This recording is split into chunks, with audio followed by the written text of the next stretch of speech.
I was a pretty good kid growing up. I had that oldest child sense of responsibility for others and for my special role as the eldest bearer of the family name. Sure, there were incidents reflecting poor judgment and short-sightedness. And as a bit of a rebellious rabbi's son, there were some immature outbursts seeking to prove that not only was I not a Talmud scholar in the offing, but I could be the worst kid in Sunday school. But sometimes I clearly crossed the line with harsh words or stupid acts that compelled active parenting and swift punishment. On those occasions, I expected the kind of screaming and ranting I often saw on TV or assumed to be the staples of effective parenting. But when the need truly arose, my father would go nuclear, not by raising his voice or letting loose with a litany of expletives, but by holding me in a steely gaze, virtually expressionless, save for a furrowed brow, and he would intone in his most somber rabbinic cadence, "Daniel, I'm very disappointed in you." I would have preferred the screaming and the swearing. These words penetrated deeply into my soul and conscience, evoking not only regret at the forgettable act, but profound guilt and shame at having let my father down, having not lived up to the potential and the opportunities he provided for me, betraying the expectations that inspired what I sought in myself. I'm sure on some level my father understood the power of that approach, in that he genuinely felt it. But the struggle and the pain I experienced were mainly of my own making. The potency of guilt has waned a bit since its peak in the Middle Ages, becoming almost a trite punchline to ethnic jokes involving Jewish mothers sitting cold and hungry in the dark. But shame remains devastating, with its echoes of scarlet letters, Puritan denial, and severe physical trials. And though the means of inflicting shame and guilt have evolved, their use remains effective in bringing about change and growth. But their abuse for ulterior motives and personal agendas continues to cause irreparable harm. So what's the difference between guilt and shame, words often used interchangeably?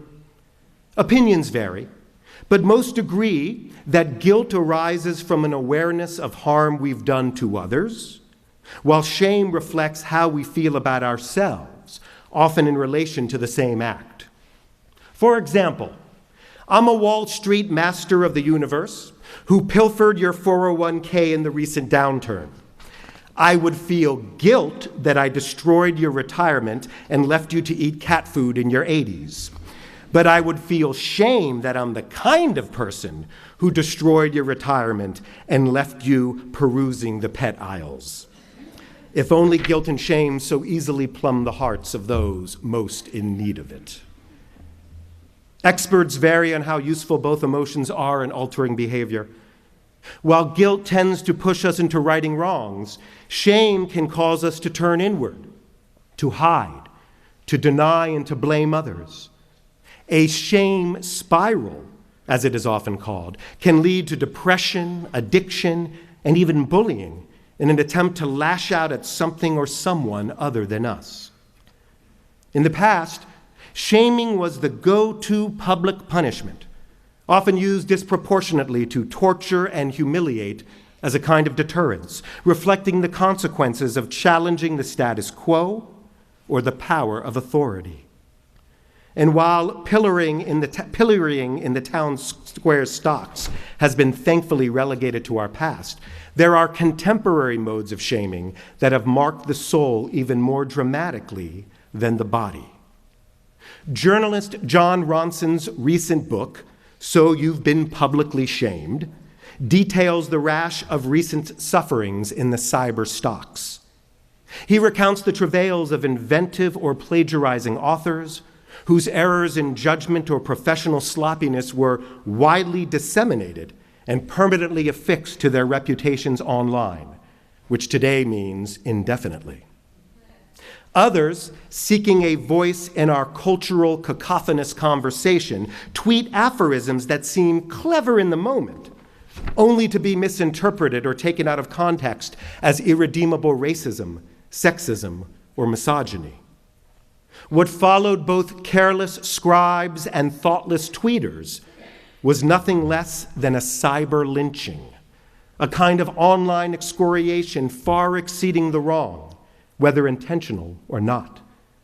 Thousands spewed forth derision, contempt, and even bodily threats from the cozy and distant confines of online anonymity. Many of those so publicly shamed have yet to recover personally and professionally, even suffering a kind of post-traumatic stress disorder from the ordeal. Ronson questions the intentions of those who expose and pile on to the perpetrators. Is it a righteous expression of speaking truth to power, or a petty indulgence in schadenfreude, taking satisfaction in the pain of others? Is there a difference between taking down an impersonal bureaucracy versus destroying an individual's reputation and livelihood? And most disturbingly, men are excused for their excesses far more often than women, and public online attacks against women often descend into the most heinous threats of sexual violence. Some interesting responses have emerged. Legislation is being proposed for the right to be forgotten online, compelling internet companies to purge histories beyond a certain date. And some nimble entrepreneurs have made lucrative lemonade, like Reputation.com, a service for a fee, of course, which seeks to erase bad entries in the blogosphere. But beyond these tragic excesses and clumsy solutions, there are important implications for a more subtle and constructive use of guilt, and even shame. They remain useful motivations for behavioral change and refinement when used judiciously. The key is in the intention of the one who wields these tools and the balanced perspective of the one who struggles with them. Let's leave aside the most dramatic extremes, the sadistic shamer who takes pleasure in hurting others, and the sociopath who innately feels no remorse. The rabbis added their take on these outliers, equating the senseless shamer to one who sheds blood, and describing the sociopath as azut panim, literally strong of face, one immune to shame, a quality which was a cause of the destruction of the temple and Jerusalem. If the giver of guilt seeks to evoke constructive change, and does so from a loving, caring place, like my good old dad, it is helpful and healthy. And if the internal struggle of the guilty is rational, binding words, acts, and consequences in a direct and realistic way, in other words, feeling guilt for things we can genuinely control versus what is beyond our ability to alter, then that too is helpful and healthy. And if we learn from the situation toward a different outcome in the future, the benefit is magnified even more. As you might imagine, in this age of science quantifying all and technology seeking to solve all, this innate and timeless human challenge has been reduced to an equation with an answer. And while a bit simplistic in coping with human complexity, it offers some compelling insight. The guardians of Garden Grove, California had a problem. Cars sped carelessly and callously through school zones, endangering children despite the threat of tickets. So, an industrious soul devised a fascinating experiment, one whose success is evident on countless streets in our community. No one seemed to pay attention to the speed limit signs, no matter how big or bright their appearance. But when a radar detector was attached to the sign and a display indicated passing speed, something remarkable occurred. People actually slowed down significantly, often below the posted limit. This effect even persisted miles down the road. What the threat of law enforcement and concern for child safety could not thwart, The stark visual demonstration of one's excesses did, evoking self-generated restraint and a change in outcome. Behaviorists call this a feedback loop, and to be effective, there are 4 stages. 1, the evidence stage. Behavior has to be measured. 2, the relevance stage. The data is conveyed to the individual in a way that resonates emotionally.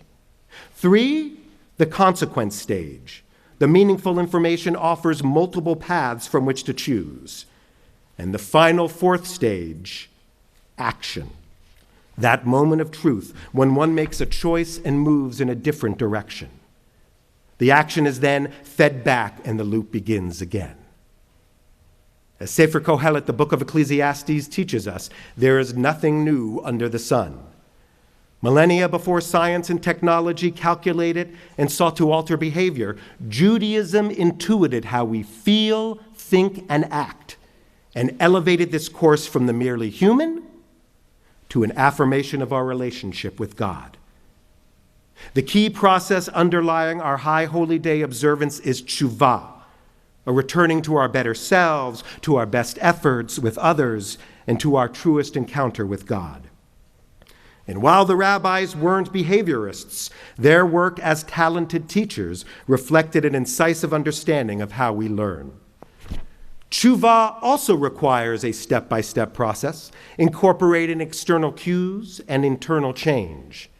Think of it as the ultimate feedback loop, with God determining our eventual success or failure, not the God of DeMille or Morgan Freeman, but the God of our conscience, mind, and spirit.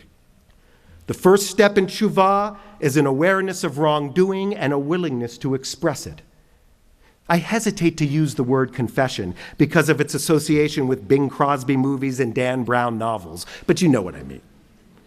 This awareness can come from others, but it is most effective if it emerges from our thoughtful, honest reflection. It is no accident that Judaism provides not only a 10-day period every year to focus on just such a process, but an entire prior month of Elul for Heshbon Nefesh, an accounting of the soul. Ample opportunity to get our moral house in order. Some Jewish sources, again intuiting what psychology imparted, but centuries before Freud, assert that public expression of this awareness is critical. When others hear what we've done, and we've heard what they've done, we feel more accountable to them and to ourselves. The second stage of tshuva is a vow and a path to change. It's not enough to confess one's mistakes, the pain we've caused others, and the potential we've squandered for ourselves. We must leverage that knowledge into a plan of action, a way to do something completely different. Again, our sages appreciated and taught that public pronouncements of our promises hold us more firmly to them. And finally, the last stage is where the rubber meets the road. Months from now, when the intensity and community of the holidays is but a distant, nagging memory, and we've returned to normal, complacent life. At that fraught fork, when the paths are arrayed before us once again and the choice is solely ours, in that moment of truth, tshuva is successful if we choose the path of goodness in life, fulfilling our holiday promise to ourselves, to our friends and family, and to God. This is a daunting challenge, to say the least. It tries human nature to harness awareness and promises of change months later, when the fine clothes come off, the chicken soup and round challah are long eaten, and the pressures and temptations of real life return. But if Judaism is nothing else, it is a clarion call to embrace what is difficult because it is good and it is right. Our faith compels us, inspires us to rise above what is least in us, to seize and hold what is best in us, to know that, though we possess feet firmly planted on the terra firma of daily struggles, at any moment, we can ascend to heights a little lower than the angels. The scriptural adage that there is nothing new under the sun also teaches that timeless wisdom can come from many sources. And with so many adherents to Buddhism amongst Jews, the pithily designated Jew-boos, I thought I'd share this bit of Eastern Chokhmah. Two Buddhist monks were on a journey, one a master, the other a student. They approached a raging river, and on the bank stood an alluring young lady, the proverbial damsel in distress. She was clearly concerned about how she would get to the other side of the river without drowning. The student walked straight past her as if she was invisible, heedless to her desperation as he blithely crossed the river. The master, without hesitation, picked her up and carried her across the wild waters. He placed her on the opposite bank, turned back to his student, and they continued wordlessly on their journey. After some time passed, the master could see that his student was troubled, and so he asked what was wrong. The student replied, "How could you carry her like that? You know our laws, our ways. We are not permitted to touch women. Have you no shame?" The master answered, "I left the woman at the river's edge a long way back. Why are you still carrying her?" Often the heaviest of soul burdens are the ones we heap upon ourselves. Soon the weight loses its function to futility, and we must put it down if we are to move on. But the ultimate power of guilt and shame resides within us. The ultimate arbiter of right and wrong, good and evil, life and death also lies within us. But as done poetically intoned, no man is an island. None of us exists solely with or for ourselves. Our love and care, our anger and our angst, our dreams and our purpose are really about who we are to others and who we are to God. May this season of reflection, expression, and action transform who we are in our eyes, how we are in the hearts of others, and what we can be for the one who gives us life, hope, and reason to live. Amen.